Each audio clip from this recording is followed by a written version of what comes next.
স্ত্রী কখনো স্বামীর প্রিয় নারী হতে পারে না, কারণ স্ত্রীর অনেক ভুল। বেশিরভাগ লোককেই যদি প্রশ্ন করা হয়, আপনার জীবনের সবচেয়ে প্রিয় নারীকে? আসসালামু আলাইকুম, কেমন আছেন সবাই? আশা করছি আল্লাহর রহমতে অনেক অনেক ভালো আছেন। স্বাভাবিকভাবেই অনেকেই উত্তর দেন মা, কেউ বলেন মেয়ে, কেউ বলেন বোন, কেউ বা বলেন নানি, কারণ সে তাকে কুলে পিঠে করে মানুষ করেছেন। এমন অনেকগুলো সম্পর্কের কথা উঠে আসে, খুব অবাক লাগে। একজন মানুষও উত্তর দেয় না যে তার সবচেয়ে প্রিয় নারী তার বউ। দিলেও হাতে গোনা খুব অল্প সংখ্যক মানুষ। আসলে বাঙালি পুরুষদের সমস্যা, বউকে ভালোবাসি বললে মান সম্মান চলে যাবে, লোকে বউ পাগলা বলবে, বউয়ের কাছে ছোট হয়ে যাবে, অথবা বাকি পুরুষদের সামনে সম্মান কমে যাবে। বিয়ের প্রথম প্রথম দুই একজন একটু ভালোবাসা দেখালেও কয়েক বছর পর তা আর থাকে না। সন্তান লালন পালন করা, সংসার করা নিয়ে মেয়েরা কিন্তু খুবই ব্যস্ত হয়ে পড়ে।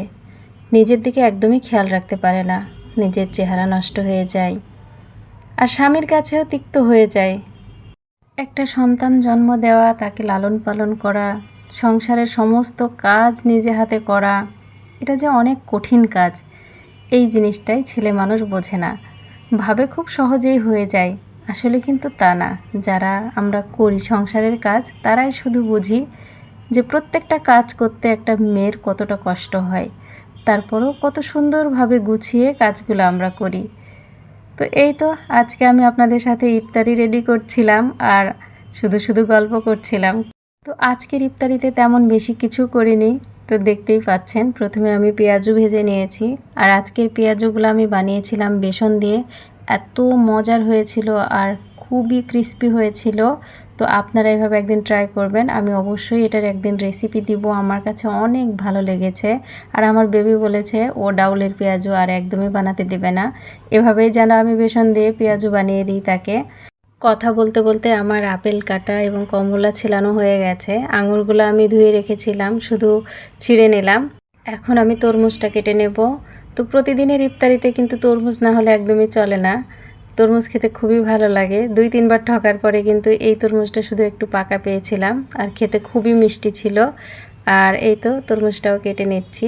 তো আজকে ইফতারিতে তেমন কিছুই করিনি ধরতে গেলে, শুধু পেঁয়াজুটা বানিয়ে নিয়েছিলাম আর এই ফলমূলগুলাই কেটে নিয়েছি। আর এসব দিয়ে আসলে ইফতারিতে তেমন কিছু খাওয়াও যায় না। আর ইফতারির পরে আমার এমনিতেও খুবই খারাপ লাগে। বেশি খাওয়া দাওয়া হলে তো আরও খারাপ লাগবে। তো অল্প অল্পই খাই আর চেষ্টা করি একটু ফ্রেশ হালকা খাবারগুলো খাওয়ার জন্য।